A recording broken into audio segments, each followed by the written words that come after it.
안녕하세요. 지식의 반찬을 더하다에 오늘도 방문해 주셔서 진심으로 감사드립니다. 오늘은 날씨가 조금 흐린데요. 이런 날에는 또 막걸리의 파전이 딱 생각나네요. 자, 오늘은 한국 현대사에서 빼놓을 수 없는 인물이죠. 바로 박정희 전 대통령. 그 18간의 집권기를 한번 깊이 들여다볼까 합니다. 걸어온 길, 또 주요 정책들, 그리고 오늘날 평가는 어떤지 핵심만 쏙쏙 뽑아서 이야기 나눠보겠습니다. 바로 시작해볼까요? 먼저 박정희 전 대통령이 어떻게 권력의 중심에 서게 됐는지부터 짚어봐야겠죠. 교사였다가 군인이 되고 1961년 5.16 군사정변 이걸로 권력을 잡았죠? 네, 그 군사정변 이후에는 국가재건 최고회의 의장을 하면서 실권을 먼저 행사했고요. 그렇죠. 그러다가 이제 1963년에 선거를 통해서 민정이양이라는 형식을 거쳐서 제5대 대통령이 된 겁니다. 네, 그 과정 자체가 정말 한국 현대사의 큰 전환점이었겠네요. 맞습니다. 그냥 한 사람이 대통령이 됐다 이걸 넘어서서 국가 운영 방식 자체가 크게 달라지는 계기가 됐죠. 그 시대를 얘기할 때 정말 빼놓을 수 없는 게 바로 한강의 기적, 경제성장 아니겠습니까? 그렇죠. 경제개발 5개년 계획 1962년부터 시작해서 아주 강력하게 밀어붙였죠. 수출 주도형 산업화. 그 성과가 정말 대단했던 게 60년대 초만 해도 1인당 국민소득이 100달러가 채 안 됐는데 네, 100달러 미만이었죠. 1979년에는 1600달러를 넘었으니까요. 와, 이 속도가 정말. 상상하기 힘든 속도였죠, 당시로서는. 여기서 또 흥미로운 건 구체적인 사업들인데 1970년에 경부고속도로가 딱 개통되면서 물류에 완전 혁신이 일어났고 네, 국가의 대동맥 역할을 하게 된 거죠. 같은 해 시작된 새마을운동, 그 잘 살아보세 구호 다들 기억하시잖아요? 이게 농촌 풍경을 완전히 바꿔놨죠? 맞아요. 중요한 지적입니다. 새마을운동은 그냥 환경 개선뿐 아니라 소득 증대에도 기여했고 나중에는 다른 개발 도상국들이 와서 배우기도 했거든요. 벤치마킹 대상이 되기도 했군요. 네. 그리고 또 과학기술 투자, 이것도 빼놓을 수 없는데 KIST, 한국과학기술연구소죠.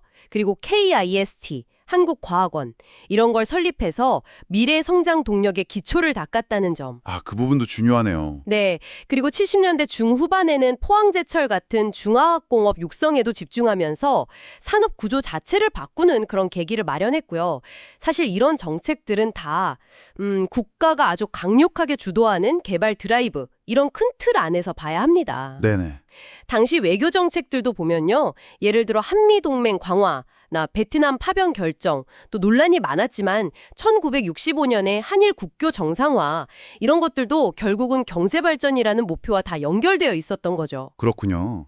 모든 게 경제발전이라는 목표 아래 움직였다. 네, 그렇게 볼 수 있는 측면이 강합니다. 하지만 이런 눈부신 경제성장의 이면에는 분명 어두운 그림자도 있었습니다. 1972년에 선포된 유신헌법. 이게 참 논쟁적인 부분이죠. 네, 맞습니다. 유신헌법으로 대통령 권한이 정말 막강해졌죠. 사실상 영고 집권의 길을 열었다 이런 비판을 받습니다. 독재 체제가 강화되었다는 평가고요. 그렇죠.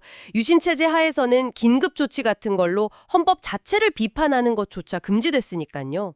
언론 자유나 정치 활동은 말할 것도 없이 위축됐고요. 바로 이 지점에서 그러니까 경제발전이라는 성과와 민주주의 후퇴, 인권 문제라는 그 대가 이게 딱 부딪히면서 박정희 전 대통령에 대한 평가가 정말 극명하게 나뉘기 시작하는 겁니다. 네. 한쪽에서는 경제를 위해서 어쩔 수 없었다. 그렇죠. 불가피했다는 시각이 있고 다른 한쪽에선 민주주의를 억압한 거다, 권위주의 통치였다. 이런 비판이 아주 강하게 제기되는 거죠. 참 어려운 문제네요. 이 길었던 통치가 근데 정말 예기치 못한 사건으로 끝나잖아요. 1979년 10월 26일. 네, 10.6 사건이죠.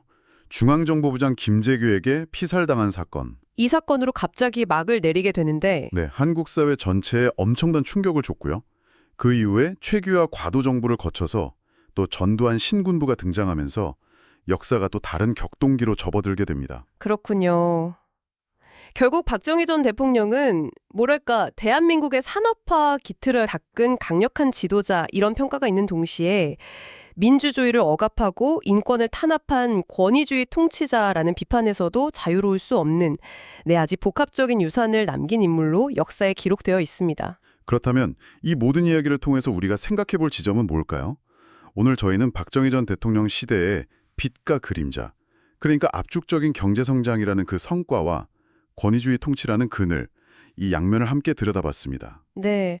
한 시대 그리고 한 지도자를 평가하는 기준은 시간이 흐르면서 또 관점이 달라지면서 계속 변할 수 있는 것 같아요. 오늘 이야기를 들으신 여러분께서는 한 나라가 발전하는 과정에서 경제적인 풍요와 민주적인 가치, 이 두 가지 중요한 목표가 어떻게 조화를 이루어야 할지, 또는 때로는 왜 이렇게 충돌하게 되는지, 이런 부분에 대해서 한 번쯤 깊이 고민해 보시는 건 어떨까 싶습니다. 네. 과거를 돌아보는 것이 또 현재를 이해하는 데 큰 도움이 될 수 있겠죠. 그렇죠. 분명 현재를 보는 깊이를 더해줄 수 있을 겁니다. 오늘도 저희 이야기 들어주셔서 감사하고요. 가족들과 좋은 밤 되시길 바랍니다.